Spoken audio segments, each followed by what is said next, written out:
नमस्कार, स्वागत है आपका। मैं हूं रिंकी वाजपेयी। आप देख रहे हैं एसके लाइव न्यूज। संविधान और कानून। आइए बात करते हैं कुछ प्रमुख खबरों की। नमस्कार साथियों। भारत यात्रा के आज चौथे राज्य में हम लोग प्रवेश कर रहे हैं। 3 राज्यों पे मैं होकर आया हूँ, बीच में तबीयत खराब हुई तो थोड़े दिन यहाँ आ गया और आज इसी बहाने सोचा आपसे भी मुखातिब हूँ। जहाँ जहाँ हम लोग गए वहाँ सबसे ज़्यादा लोग, गैर राजनीतिक लोग जो राहुल गांधी जी से मिलने सड़क के दोनों तरफ होते हैं या मिलना चाहते हैं और मिलते हैं, उनमें सबसे ज़्यादा नौजवान, युवा वर्ग, और जो बात भी करते हैं तो वो अपनी बात, अपना दुख, अपनी चिंताएं बताते हैं कि हमारे साथ बहुत बड़ा अन्याय हो रहा है।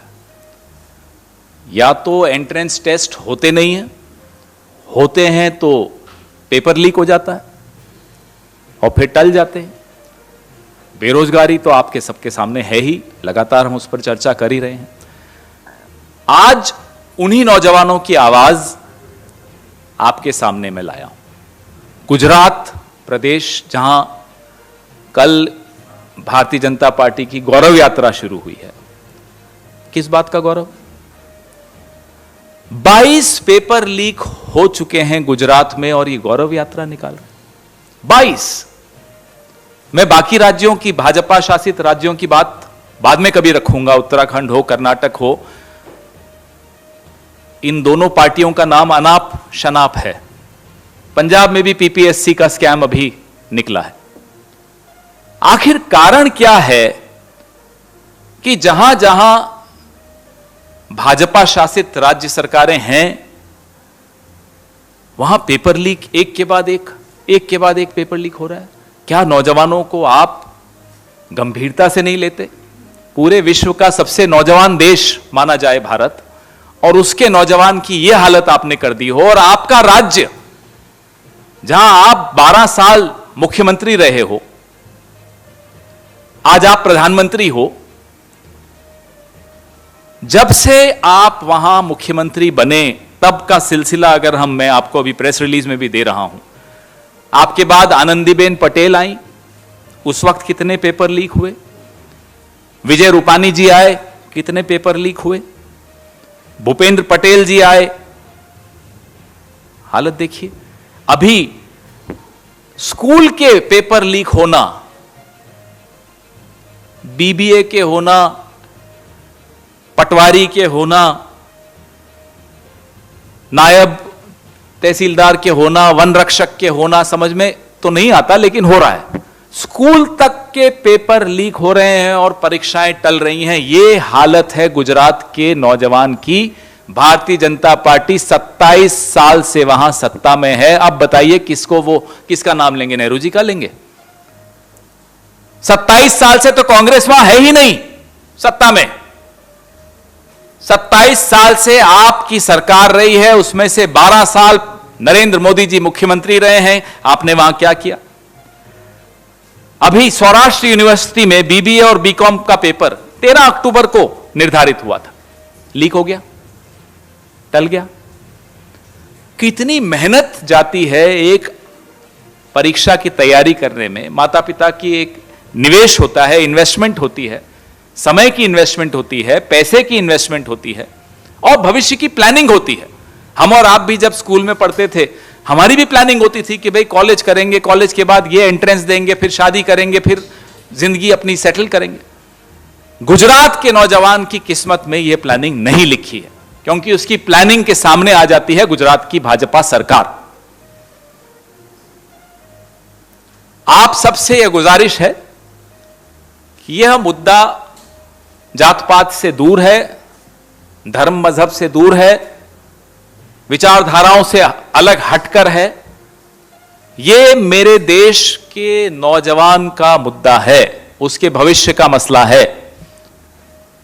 इसमें राजनीति होनी भी नहीं चाहिए। इसमें चिंता सबसे ज्यादा तो इस देश के प्रधानमंत्री को होनी चाहिए, प्रधान सेवक को होनी चाहिए। जो वहां गौरव यात्रा निकाल रहे हैं अमित शाह, उनको होनी चाहिए। आप उस प्रदेश में जाकर नौजवानों की आंखों में आंखें डाल के कैसे बात करते हो, कैसे वोट मांग लेते हो? उसके साथ आपने किया क्या? उसके भविष्य का गला घोटा, उसकी आकांक्षाओं का गला घोटा, उसके सपने मार डाले। मध्य प्रदेश में व्यापम घोटाला है, गुजरात में व्यापक घोटाला है, हर परीक्षा में घोटाला। तो यह सवाल हम सबको एक आवाज में उठाना चाहिए, मीडिया को यह सवाल उठाना चाहिए कि आखिर कारण क्या है, और जो सरेआम मालूम है कि किसने धांधली की उसको प्रोटेक्शन दी जा रही है, उसको राजनीतिक संरक्षण दिया जा रहा है। मजबूरी क्या है आपकी? कारण क्या है ये? आपके सवाल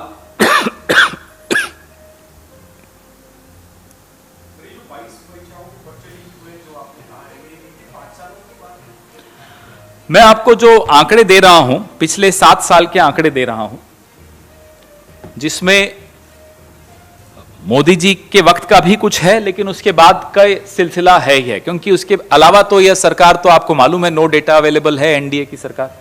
तो फिर भी अच्छा, आरटीआई का तो गला घोंटा ही हुआ है इन्होंने। फिर भी जो आंकड़े हम इकट्ठे करते हैं पब्लिक डोमेन में हैं। आप जैन जी गुजरात जाएंगे, अब मेरे को लगता है अभी गए भी होंगे चुनाव से पहले, अब चुनाव में भी जाएंगे। आप नौजवानों से बात करके देखिएगा, भूल जाइए कांग्रेस को, भूल जाइए भाजपा को और वो तीसरी पार्टी को। नौजवानों से पूछिएगा, वो आपको खुद लिस्ट दे देंगे। इतनी पीड़ा है, इतना रोष है, इतना गुस्सा है, इतनी हताशा है। जी,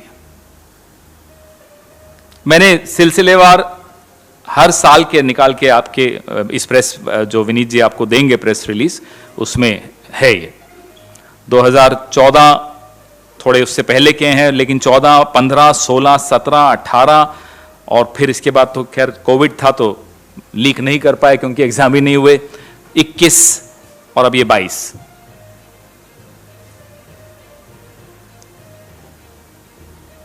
मुद्दा चुनाव का यह बनाना है, यह मुद्दा है। अगर यह मुद्दा चुनाव में नहीं उठेगा तो हम प्रदेश के नौजवान के साथ हम भी धोखा कर रहे होंगे, आप भी धोखा कर रहे होंगे, तो वो धोखा नहीं होना चाहिए।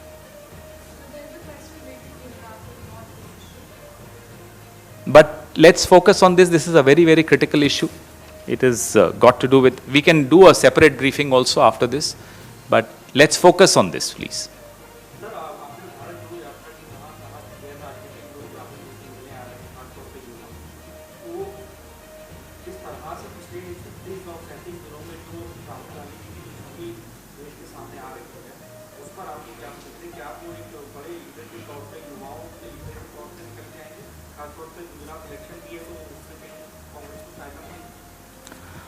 देखिए, चुनाव से कहीं बढ़कर है भारत जोड़ो यात्रा।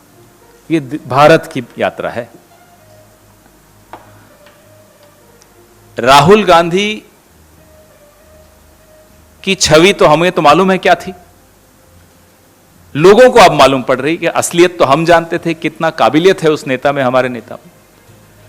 भारतीय जनता पार्टी ने अरबों रुपए खर्च करके जो धूमिल करने का प्रयास किया कांग्रेस की छवि को, हमारे नेतृत्व की छवि को, वो उसमें कामयाब नहीं हो रहे हैं, नहीं हो पाएंगे। राहुल गांधी जो मुद्दे उठाते हैं और जो उनकी शैली है राजनीति की, वो है सुनने की शैली। लोग बोलने वाली शैली से अब परेशान हैं। प्रधानमंत्री सिर्फ अपनी बात करें, लोगों की न सुने, ऐसा राजा देश को स्वीकार्य नहीं हो सकता। तो यह अंतर लोगों को स्पष्ट तौर पे दिख रहा है। वो लोग आज मजबूरीवश चुप होंगे, आप में से कुछ साथी, लेकिन मन में अगर आप भी अपने दिल पर हाथ रखेंगे तो आपको भी यह अंतर बड़ा स्पष्ट दिख रहा है। गुजरात की बात करें, गुजरात में ही एक और राजनीतिक परिदृश्य आज बना हुआ है। आम आदमी पार्टी के जो प्रदेश अध्यक्ष हैं, उनका वीडियो सामने रखा केंद्रीय मंत्री स्मृति ईरानी ने और कहा कि केजरीवाल के आशीर्वाद से 100 साल की महिला को पर दी जा रही है। उन्होंने मोदी ने प्रधानमंत्री ने जन्म दिया, इस कारण से उनको राजनीति में पसीजा जा रहा है। और आज 3 बजे प्रेस कॉन्फ्रेंस भी करने वाला है कांग्रेस पार्टी किसी के परिवार के विषय में अभद्र टिप्पणी के बिल्कुल सर्वथा विरोध में है। इस तरह की राजनीति में हमें न पढ़ना है, न इस तरह की नैरेटिव में हम विश्वास रखते हैं। हम अपने मुद्दों पर चुनाव लड़ते हैं, हम अपने मुद्दे उठा रहे हैं। हमने अपने 8 वचन जो गुजरात की जनता के सामने रखे हैं, हमारा पूरा प्रचार उसी पर केंद्रित है। 27 साल इनके और उससे पहले के 27 साल हमारे तुलना कर लीजिए, गुजरात में क्या क्या हुआ और पिछले 27 साल में गुजरात में क्या क्या घटा। नौजवानों के साथ तो मैंने आज आपको उदाहरण दिया, खेडूत किसान के साथ क्या हुआ, आदिवासियों के साथ क्या हुआ, महिला सुरक्षा में क्या हुआ, दलितों के साथ क्या हुआ, ये तमाम चीजें आपको वहां दिखेंगी। राजनीति मुद्दों पर लड़ी जाती है, राजनीति विचारधारा की लड़ाई होती है, राजनीति व्यक्तियों की और व्यक्तियों के परिवारों की लड़ाई नहीं होती।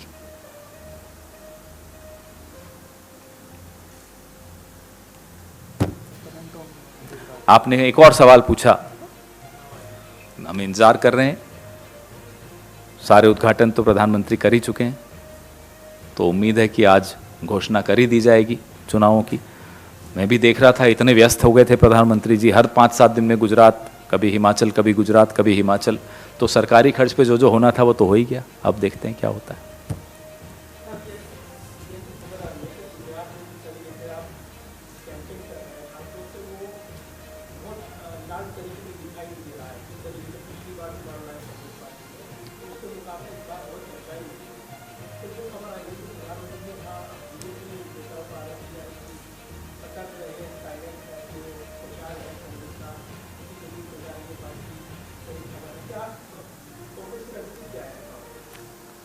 मोदी जी को यह सलाह बहुत पहले दे देनी चाहिए थी, सतर्क रहना ही चाहिए था कांग्रेस से। उन्हें लगता था कि ये करोड़ों अरबों रुपए खर्च करके वही सुनाई देंगे, वही दिखाई देंगे। वो सुनाई देते होंगे, दिखाई भी देते होंगे, काम करने वाले लोग कुछ और होते हैं। डॉक्टर मनमोहन सिंह जी बोला नहीं करते थे ज़्यादा, काम करके दिखाया, अर्थव्यवस्था सुधार के दिखाई। ये कांग्रेस की परंपरा और कांग्रेस का डीएनए है। ये ऊंची दुकान फीके पकवान जैसे लोग हम नहीं हैं। पिछले 8 साल में सिर्फ और सिर्फ प्रधानमंत्री दिखाई देते हैं, सुनाई देते हैं, उनके काम नहीं सुनाई देते, उनके काम नहीं दिखाई देते, उनके काम महसूस नहीं कर पा रहा कोई भी देश में, नोटबंदी को छोड़ के।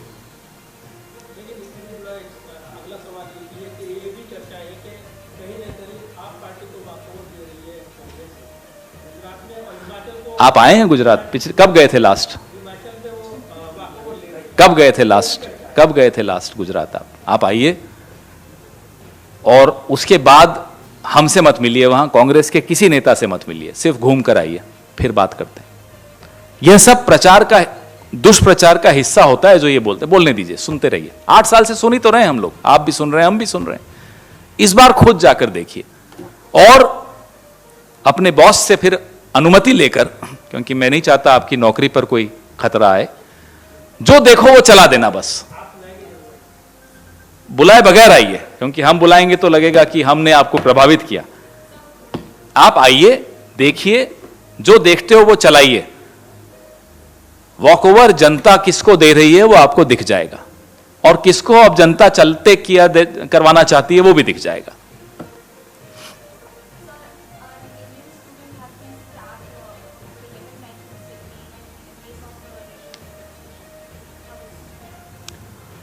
Well, that's a very sad incident.